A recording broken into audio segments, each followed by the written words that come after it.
Hi, I'm Diana Scothorn, founder of the Benefit Link, and today we're going to talk about a topic that's had a lot of controversy and conversation around it, and it is what is going on with these Medicare Advantage plans.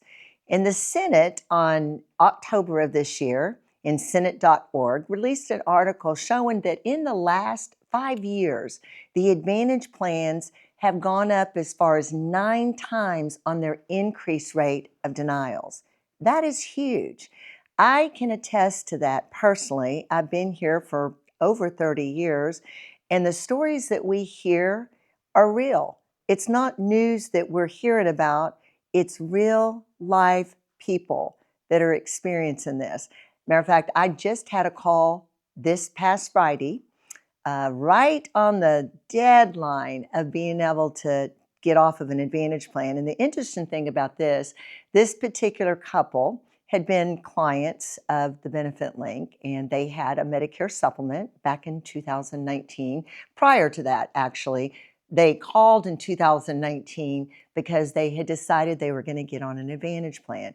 Precious couple, very, very sweet, very, very healthy. They take 0 prescriptions. And for the sake of privacy, I'm not going to say the names, but they take 0 prescriptions. They are very fit. They're in their early 70s. And I encourage them that that would not be to their best interest, because we're all healthy until some occurrence comes and things change, and that's when we need good coverage. But at any rate, he did say, we're willing to take that chance. We have longevity in the family. Both of his parents lived into their 90s, and he just felt very comfortable. And they were comfortably financially, and so they thought it was a good move. So Friday, at the very end of the day, I get a call, and it's this particular couple saying, we need to get off of and this particular one was Humana Advantage plan. We need to get off of it. A reputable company as far as Advantage plans, but all the Advantage plans work the same. You have a lot of expenses, I should say, if anything happens. So my first thought was something must have happened health-wise, because he was calling to get off of his Advantage plan. So the first thing I said, well, I'm so glad that you called. How is you and the Mrs. Health going? Is everything good? And he said, yep, everything's great. We're still just like we were when we talked to you. We're taking no prescriptions. We're still working out. Everything's good. And I said, that is fantastic. And I said, so what actually prompted you to want to call at the last minute, right when your deadline is to get off your Advantage plan? And he said, he goes, I should have already called. And he said, but a couple of months ago, I had a knee surgery. And he said it was a knee replacement, and my bill was $90,000. And he said, my Humana Advantage plan only paid $13,000, and I was out all the rest.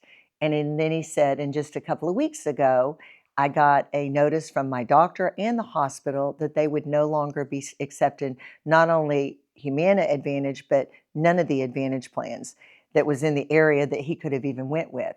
And he said, had I listened to you, he was very sweet. He said, I would have been able to be on Medicare and my supplement the rest of my life and not been out of the amount of money I just did. He said, but I learned a lesson, and now I'm telling all my friends.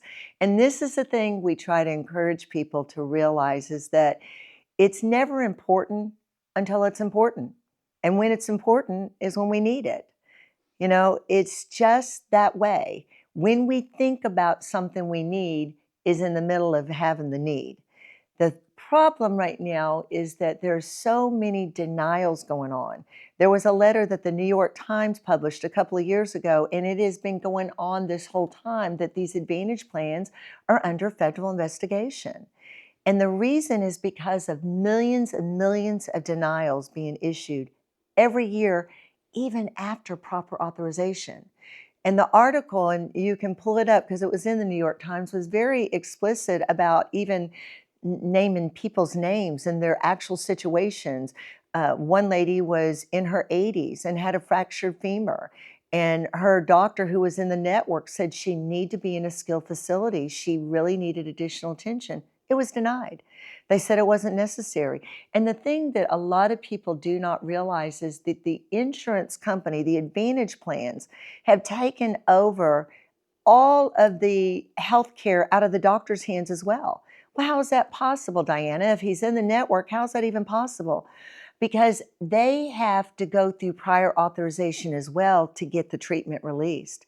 Now, I can personally attest to that because in year 2000, my mother, who has now gone on to be with the Lord, but at that time she was working. She had a dentist office she worked for, that these Advantage plans were just being released for the first time ever in year 2000, and that was going to be her group coverage.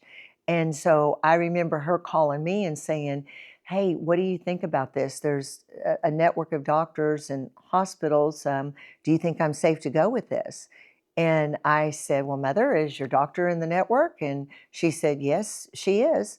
I still remember who it was. It was Dr. Isaac in Fort Worth, and she was a rheumatologist. And I said, "Well, none of us knew how those plans worked back then."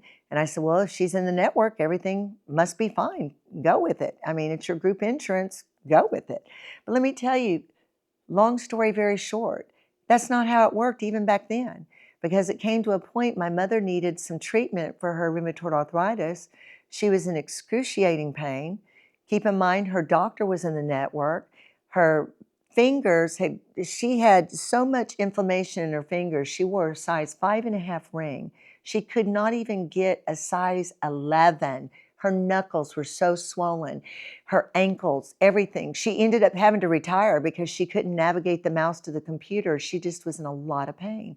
So her doctor said, "Let's do Remicade." It was an infusion treatment. The problem was the Remicade is very expensive. I think back then it was like $4,500 a treatment every 6 to 8 weeks. Well, year 2000, that many years ago, the Advantage plan denied it. And of course, this was all new. Nobody understood why. The doctor kept on calling, the nurses called. I finally called. I said, "Hey, there must be a problem. You know, this is what I do for a living, and this is in the network, the hospital, the facility, the doctor, and you guys are the Advantage plan are turning down my mother's doctor's request for her to have Remicade treatments." They tell me, "Yes, we're in the network. Yes, Dr. Isaac's in the network. However, there is a clause that says we, the insurance company, determine what we, the insurance company, determines to be medically necessary." And they had medically necessary defined as life-threatening. And my mother's level of pain was not threatening her life. Now, had it been a massive heart attack, cancer, yeah, they would have approved it, hopefully. But that's 20 years ago. Now we're having problems with those. But I'm letting you know it was a problem back then. It is a really, really tremendous problem right now. So you want to be very, very cautious and be careful before you select an Advantage plan to really look at the exclusions, really take into consideration the risk factors, and just make sure you understand exactly what your responsibility is going to be as far as what you're going to have to pay. I hope this helps you. Remember, this is on Senate.org, and you can check it out for yourself as far as the denial rates. If you have an Advantage plan, please be cautious. Call the number at the bottom of the screen or click on the link. We'd be happy to further help you. God bless you. Have a great day.